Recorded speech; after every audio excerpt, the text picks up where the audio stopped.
Often we feel we have to increase our fame to have an impact. But he chose very carefully to always be anonymous, and that's one of the foundational principles of his organization.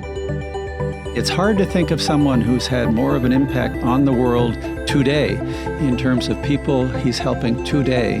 Every time I teach this case study, I'll ask students how many people have heard of Bill Wilson. And with very few exceptions, nobody has.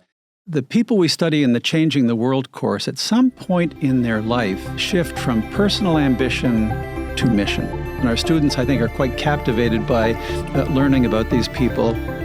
Everyone else we study in the course is famous. For Bill, as he was starting to build Alcoholics Anonymous, one of the underlying principles was that there would be no hierarchy, no bosses, everyone would be equal. He pushed very hard on the importance of putting principles before personalities. Bill was amazingly entrepreneurial. This does play into his building AA. Highly intelligent, had natural ability, charisma, very hardworking. This was coming out of the roaring 20s, and everyone was making giddy kind of money on the stock market. And Bill had the idea that, this didn't seem right, and he thought rather than just gamble in the stock market, he could actually visit the operations of companies to try to identify which ones would be good investments. From that, he would write up position papers, and he was selling that advice and doing very, very well. He was really the first financial analyst in the country to do this. He lost everything. At the root of this was his dependence on alcohol, which cost him every ounce of respect and money that he had.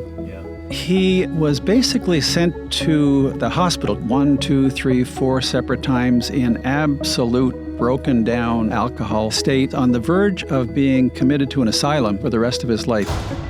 He said, if there's a God, let him show himself now. And Bill claims that a white light completely engulfed the room. He emerged from that room literally a changed man. He never drank again. People read different things into that story. Our students wrestle with this.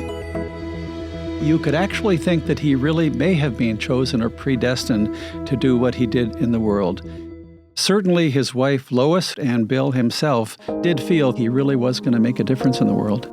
If it had not been for Lois, there would be no Alcoholics Anonymous today. She was at his side, a partner in that entire endeavor, although she doesn't get credits for doing so.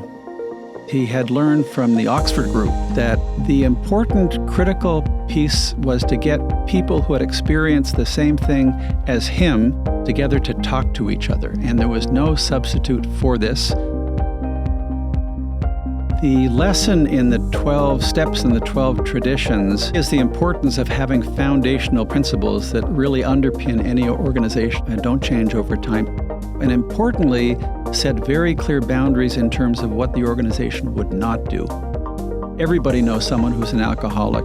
And I think Bill gave all those people in the world and their families some sense of hope that there was a possibility for recovery and a productive life.